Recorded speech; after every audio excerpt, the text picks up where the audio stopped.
Good morning, students. Good morning. How are you? Is everyone safe? Good. Good. So today we are going to learn about universal law of gravitation. Okay. In this class we are going to learn about universal law of gravitation. Before that, have you experienced why, or have you ever thought that a falling object from a particular height, why it is coming downward? Have you ever felt, or have you ever thought about that? Okay, I will show you an activity. I will show you an example. Here I am having a board. Okay, I am having a board. I am dropping the board from a particular height. I am dropping the board from a particular height. Okay, everyone look at here. What happened here? I'll show you once more. I dropped the board from a particular height. Yes, it falls downward, right? I'll show another example. Here I am having a beaker which is containing water, and I am pouring this water from this beaker to another beaker. Everyone look at here.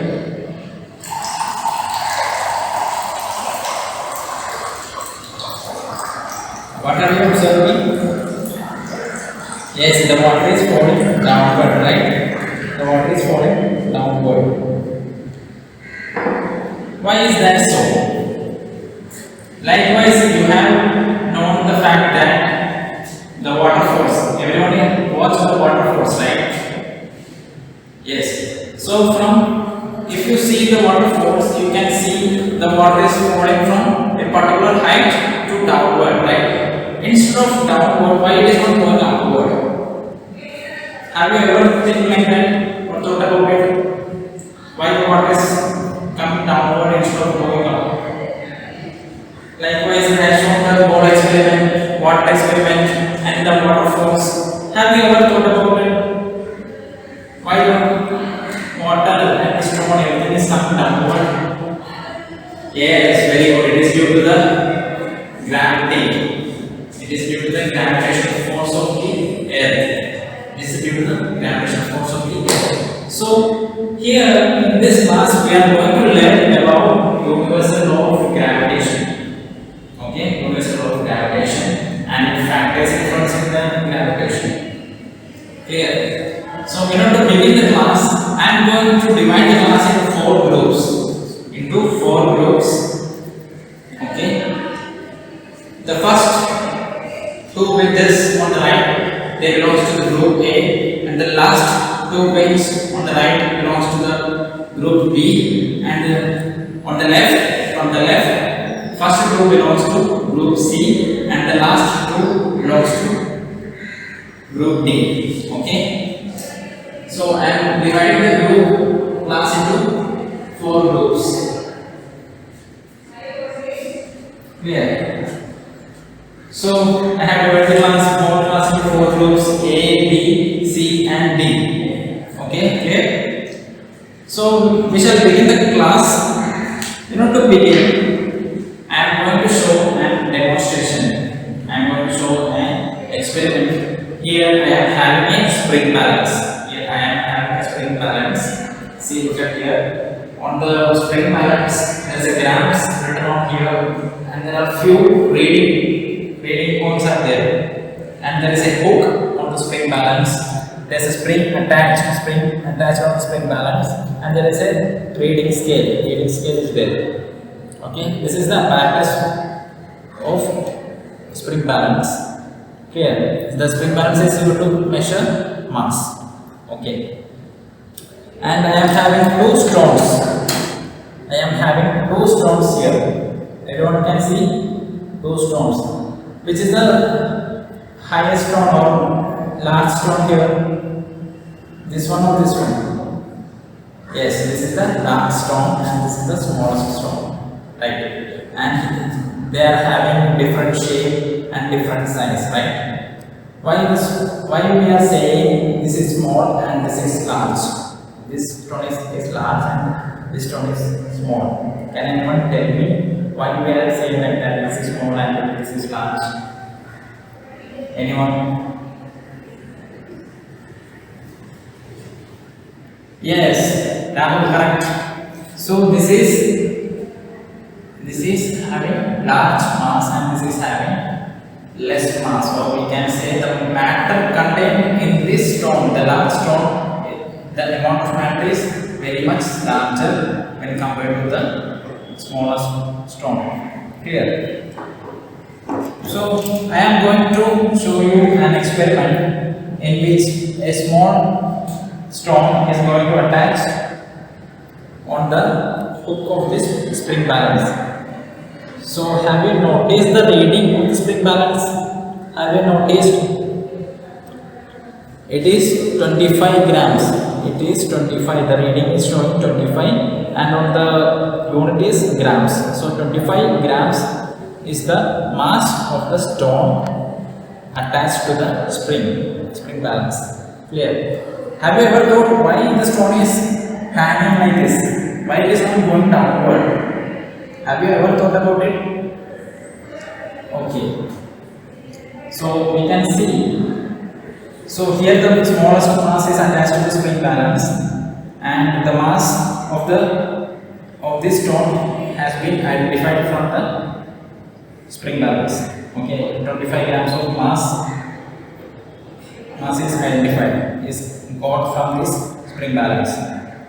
So here what is happening is that the earth attracting the objects towards its center.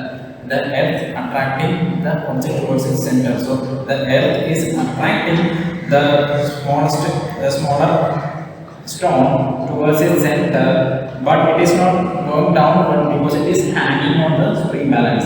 Since it is hanging on the spring balance and attraction is downward, it is showing the mass on the spring balance. It is showing the mass of the spring balance. So if this applying a gravitational force on the stone, it is towards the center of the earth, that is towards the downward, and that is the reason why the spring balance is showing a particular value on the reading.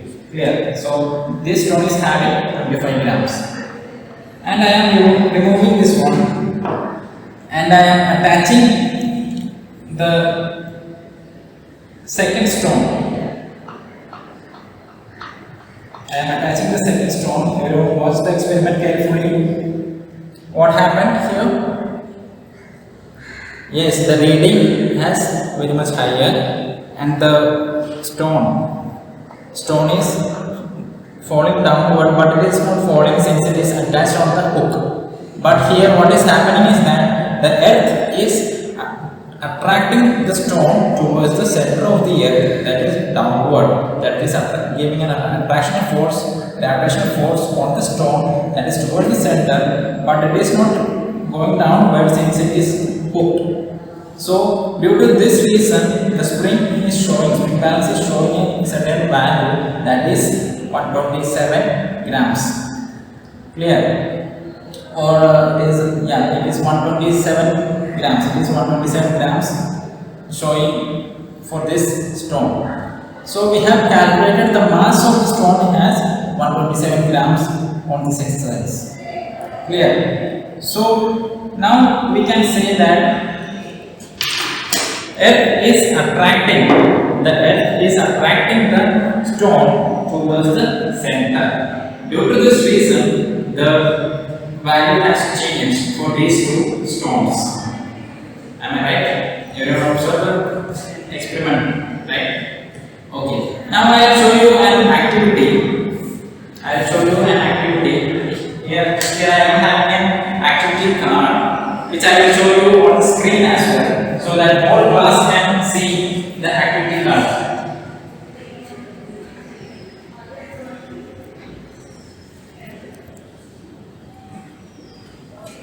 Everyone can see the activity card? Everyone can see the activity card? Yes. Okay, so the first question is goes to the group A. In which case was the reading higher? From the experiment shown, which case was the reading higher for group A?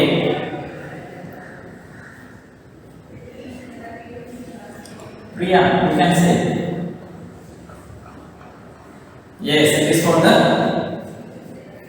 largest stone. Yes, that is correct. So there is 5 points for the group A. 5 points for the group A. And the second question, which of the stones experience greater force of attraction of the earth? Which of the stones experience greater force of attraction of the earth? Group B. Which of the stones experience greater force of attraction of the earth? Yes, correct. It is for larger stones. So force of attraction is stronger for larger stone. That is why the rating went very high for the second stone, larger stone. On the third question, it is for the group C. On the basis of observations, find out the factor that influences the force of mutual attraction between earth and the body. So we have seen the experiments. From the observation, find out the factor that influences the force of mutual attraction between the earth and the body. Group C. What is the factor? Yes, mass, correct. So point for group C. So I am writing it down, mass, and it is represented by small letter m. Mass is the factor we have identified from this experiment. So what is mass? Mass is nothing but mass of a body can be defined as the amount of matter contained in it. So for this largest stone is having large number of matter contained in this stone. That is why the mass is very much higher for this stone, and the small stone is having small amount of matter contained in it. So that is why the mass is very less. Clear? Okay. So we have identified that one factor influencing the universal law of gravitation is mass. Now there is one more factor that is influencing the universal law of gravitation. Universal law of gravitation, there is one more factor. So we'll see what is the second factor. I will show you a video to the class. So watch the video very carefully, and after the video I have an activity card for you. Okay? So watch the video very carefully and you can start the activity and by answering the activity card. Okay?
So I hope everyone watched the video. Yes. Okay. So I have an activity card on my hand. Okay, I'll show you on the screen as well. So based on the video, there are few questions on the activity card, and group wise you can answer them. Clear? So I'll show the activity card. I'll put it on the screen. Can everyone see the activity card? Okay, clear. Okay, very good. So the first question, what did you observe in the video? It is for the group D. What did you observe in the video? For the group D. Yes, there were two balls which is kept at a very large distance, correct? And what happened at large distance? Did they attract? No. Yes, correct. They did attract. And by reducing the distance after at very small distance, it attracted to each other. Yes, correct. So that is 5 points for group D. Very good. So everyone is observing the video and the activity, and I'm getting them for the point score. So second question, and it is goes to the group A. Did the objects attract each other when they are kept at larger distance? Did the objects attract each other when they are kept at large distance? So based on the video, when they kept at large distance, whether did they attract to each other? Yes or no? Group A.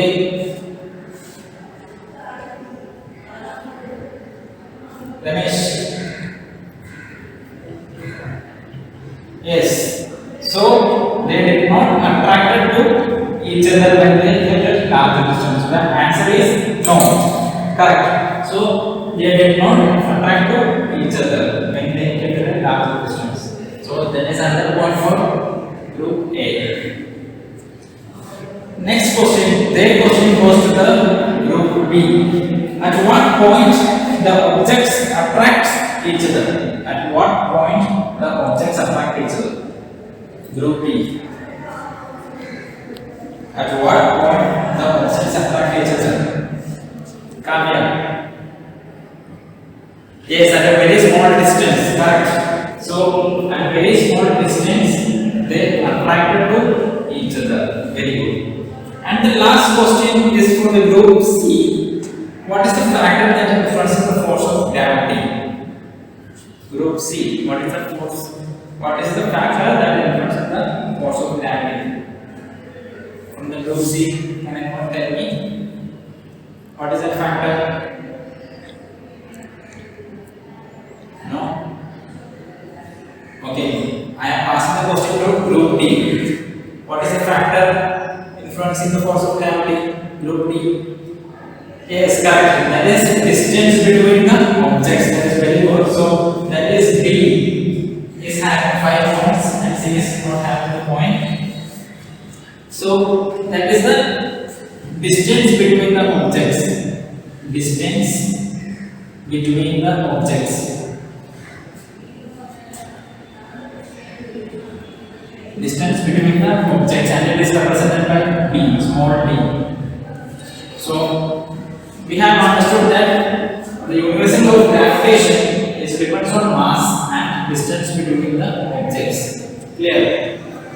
So we can consolidate how this universal law of gravitation is defined. So I am having a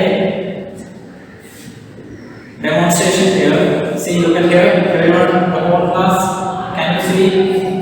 This is mass m1 and this is mass m2. This is small and this is large, and kept at a distance of d distance. This is kept at a distance of d distance. Everyone can see, right? So this is a mass of m1 and this is having a mass of m2, which is kept at a distance of small d distance. Okay, so I am drawing this figure on the board.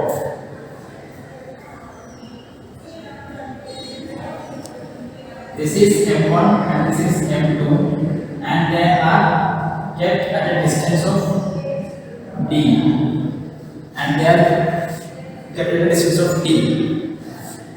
So according to the universal law of gravitation, force of attraction, the force of mutual attraction between the two objects is directly proportional to the product of their masses. So we can write F is directly proportional to m1 into m2. That is the first one, directly proportional to the product of their masses, and it is inversely proportional to the square of the distance between the objects. So 1 by d square. That is the second one. So we can combine these two for the universal law of gravitation. F is directly proportional to m1 m2 divided by d square. F is directly proportional to m1 m2 divided by d square, and F is equal to g m1 m2 divided by d square.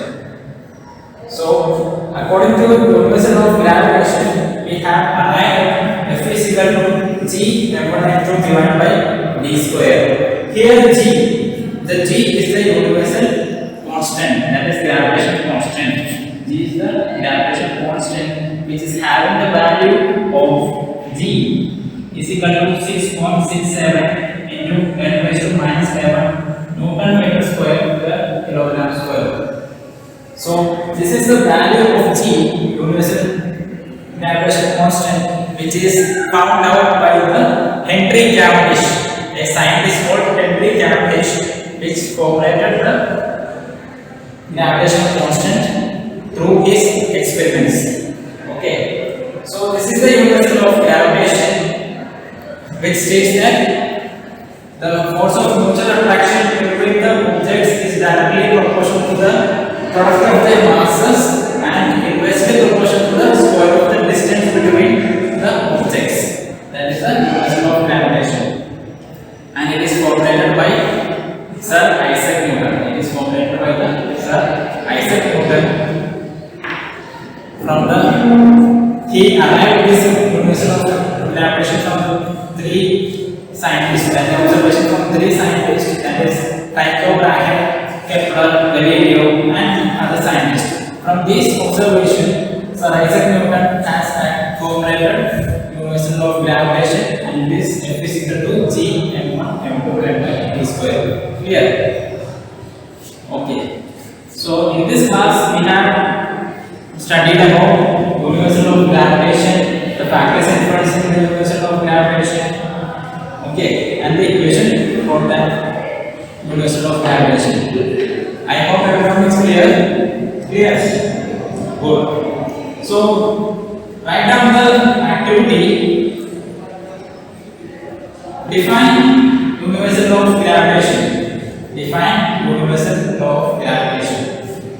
Second one. Who formulated the universal law of gravitation? Who formulated the universal law of gravitation?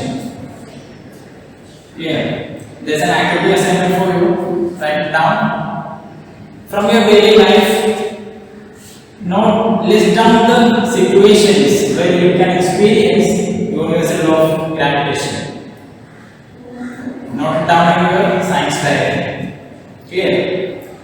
So, I hope this class is very much clear to you. Yes, good. Thank you. Thank you, students. Thank you.